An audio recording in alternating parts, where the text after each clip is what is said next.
வியாபாரிகள் சங்க பேரவைத் தலைவர் வெள்ளையனின் உடலுக்கு அரசு மரியாதை செய்ய வேண்டும் என சுப உதயகுமார் தெரிவித்துள்ளார்.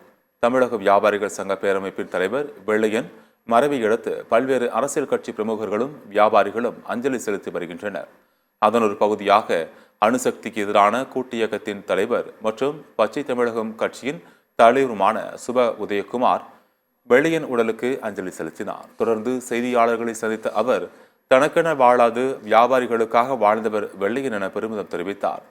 சில்லறை வணிகத்தில் அந்நிய முதலீடு உள்ளிட்டவற்றை எதிராக குரல் கொடுத்து போராடியவர் என்றும், சுதேசி குரலை எழுப்பி பார்த்து சிந்தனையை விதைத்தவர் வெள்ளையன் என்றும் கூறினார். அரசு யார் யாருக்கோ அரசு மரியாதை செய்து வரும் நிலையில் இப்படிப்பட்ட ஒரு மண்ணின் மைந்தனுக்கு அரசு மரியாதை செய்வதற்கு ஏன் தயங்குகிறது எனவும் அவர் கேள்வி எழுப்பினார். வருங்கால சந்ததிகளுக்கு இவரை அடையாளம் காட்டக்கூடிய பொறுப்பு தமிழக அரசுக்கும் முதலமைச்சருக்கும் உள்ளது என்று சுப உதயகுமார் கூறினார். ஆனால் தமிழ்நாடு அரசு பாராமுகமாக இருக்கிறது.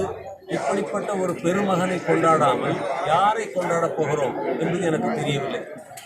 யார் யாருக்கோ அரசு மரியாதை, என்னென்னவோ மரியாதை அறிவிக்கிற தமிழ்நாடு அரசு இப்படிப்பட்ட ஒரு மண்ணின் மைந்தன் இந்த ஊருக்குள்ளே வரும்போது கூட எனக்கு தோன்றியது, இப்படிப்பட்ட ஒரு கிராமம் 74 ஆண்டுகளுக்கு முன்னால் எவ்வளவு பின்தங்கிய ஒரு யாருமறியா ஊராக இருந்திருக்க வேண்டும்.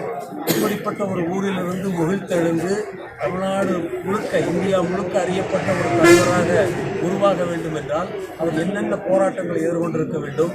வருங்கால சந்ததிகளுக்கு இவரை அடையாளம் காட்ட வேண்டிய மிகப்பெரிய கடமையும் பொறுப்பும் தமிழ்நாடு அரசுக்கு இருக்கிறது.